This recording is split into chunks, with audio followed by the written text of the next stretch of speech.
Here we go. Sovereign 7 was always a strange fit as a monthly DC title.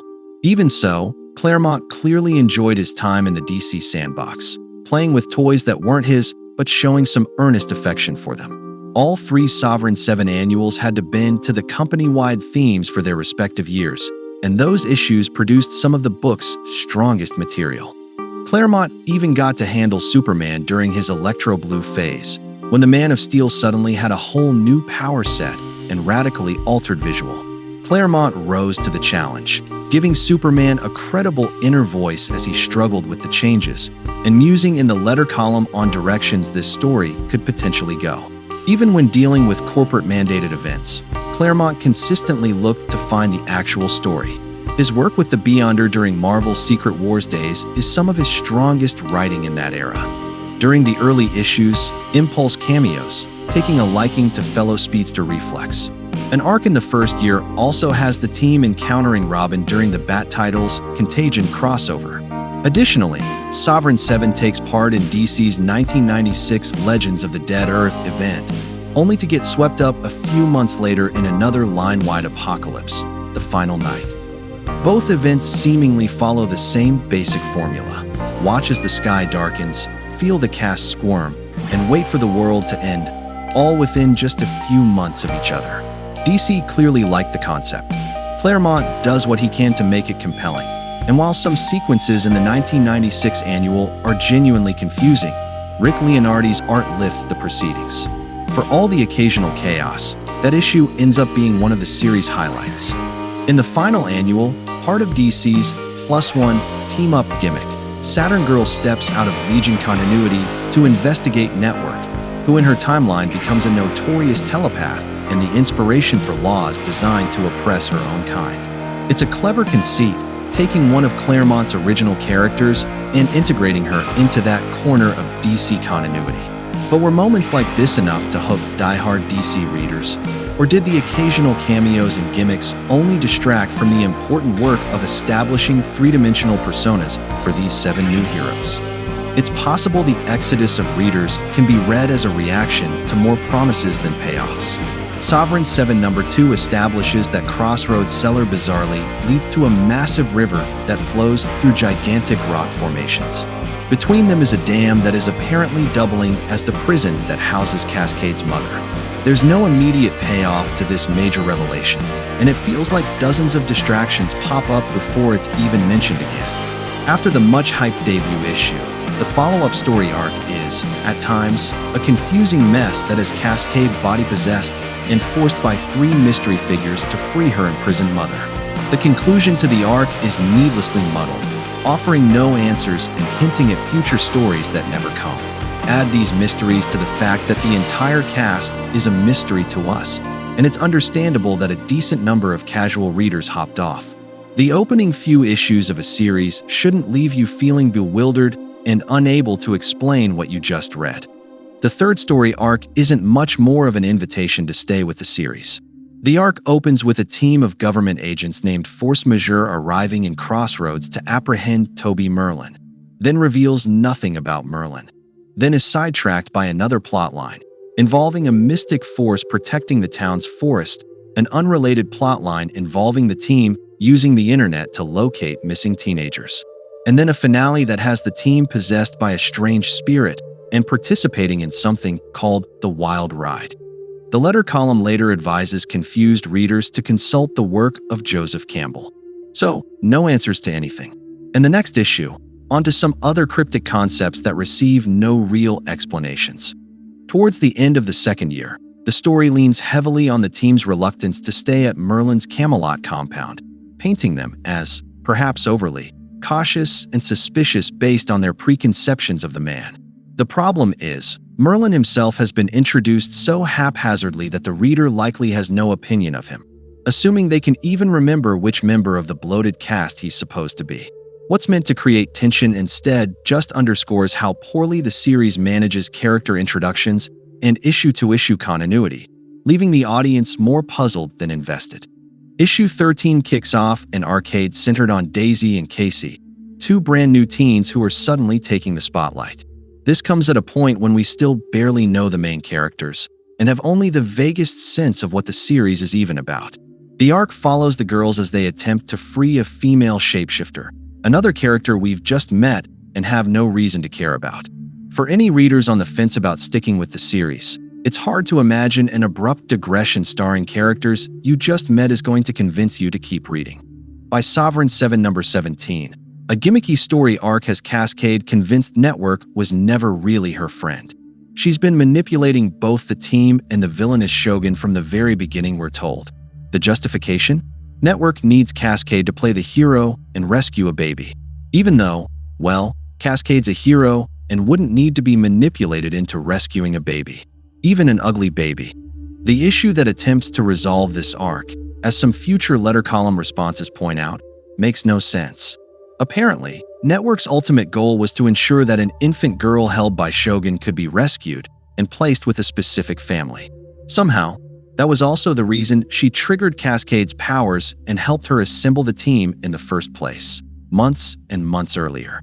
It's never properly explained, and yet the plot treats this as a major turning point, using it to justify Cascade leaving the team. After departing the team, Cascade stars in her own backup story, which is both her and Clark Kent stumbling across each other in New York. Clark seemingly falls hard for Cascade, even though he's already married to Lois by now, and Cascade, as we're informed in that issue's letter column, is supposed to be a teenager. The backup serial is drawn by Dave Cockrum, who of course teamed with Claremont during his earliest X-Men issues. Cockrum had trouble finding assignments after mainstream comics art became so radically stylized in the late 1980s, and these backups might be the weakest work of his career. The figures all appear to be around 4 feet tall, the faces are often unattractive, and there's almost no energy to the pages. But everyone has an off day. Speaking of art, any discussion of a decrease in enthusiasm for this series has to acknowledge the departure of Dwayne Turner, who apparently had a deal that expired during the book's second year. After issue number 16, he departs to pencil a Spawn spin-off for Todd McFarlane. He's replaced by industry workhorse Ron Lim. Who you gonna call when a deadline's due? You call 90s Ron Lim. That's who. Lim is more consistent in his early issues, but just not as interesting. Turner could turn in some occasionally wonky pages, but you could also see some sparks of true inspiration. Turner's also adept at channeling the stereotypical 90s style without veering into something truly ugly. Lim, by the mid-1990s, had pretty much settled into a career as a fill-in artist, showing up on random jobs or on titles the major publishers didn't consider a huge priority. Competent, but not a sales draw. I feel bad saying this, as Lim's done work I've enjoyed in the past. It's hard to deny his stints on Captain America and Silver Surfer aren't fantastic exercises in superhero storytelling. During Lim's final issues, he seems to be developing a streamlined, less detail-heavy style that isn't nearly as appealing as his classic Marvel work and doesn't suit a series with a cast of dozens. There also seem to be some production issues, as many of his pages appear to be improperly scanned, showing up in print with missing detail lines. It's an odd production blunder that appears in several issues. Regarding the series' visuals, we can't ignore the departures of letter Tom Orzechowski and color separators Ollie Optics after only a few issues. The sense you're reading a high-priority title diminishes greatly when creators of that caliber depart, and there's really no one that good showing up to replace them.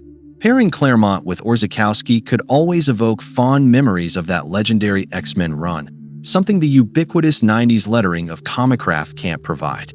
After issue number 25, the cast of Sovereign 7 somehow gets even, bigger. Power Girl shows up in a story that immediately confuses the remaining readers. She's simultaneously preserved in amber in that canyon beneath Crossroads and also mind-controlled, fighting the team alongside the same mystery foes who'd previously ensorcelled Cascade. 7 superheroes weren't enough, and the sheriff is essentially acting as a superhero herself. Now let's add to the team Power Girl, a character notorious for a muddled backstory. Sovereign 7 number 26 introduces the cast to another guest star, Hitman, the Wizard magazine favorite bad boy who only targets supervillains. At the time, Wizard wielded real influence in the industry, and its editorial staff weren't shy about taking little digs at Claremont. Hitman's appearance almost reads like Claremont trying to get in on the latest buzz, but as with Power Girl's appearance, the story's final pages hardly make sense. These guest stars might have been intended to pull in new readers or re-engage fans, but instead they simply crowd an already overstuffed book without clarifying anything about the main cast or central mysteries. By issue number 29, the series suddenly veers into what feels like a 90s sales stunt. The cast is told, quote, "You're all of school age," yet almost all of the cast is rendered as fully adult. Reflex can grow a full beard. Additionally, back in issue number 10, Cruiser chastises Rampart for flirting with Casey, explicitly because she's only a girl. If Rampart is supposed to be high school age, isn't he then only a boy? With the exception of Network, none of this cast has ever been portrayed as teenagers. Are they being retroactively labeled teens thanks to the success of Image's Gen 13 and the teen superhero boom of the 90s? Exploring this new status quo in issue number 32, we learn specifically that Cascade is a sophomore in high school, despite the fact that only a few issues earlier Superman had a crush on her. And in the final issues, a potential romance is played up between Cascade and Prince Temujin, the adult leader of a Soviet breakaway republic. Was a hotshot financier by the name of Jeffrey Epstein arranging their dates? Issues number 29 and 30 also feature what seems like a classic shock death stunt to boost sales. Rampart is killed in the Louisiana swamps by a cloud-like monster, one that resembles a previous Claremont creation, the Shadow King. Much like Karma's apparent death years earlier in New Mutants, the teammates initially react with surprisingly little emotion. The one exception is Finale, who we learn has secretly been in love with Rampart since they met. A few issues later, Claremont does pen a funeral story for Rampart, giving some lip service to an occasional theme in the title, The American Immigrant Experience, touching on the idea that assimilation might cost the cast what makes them unique.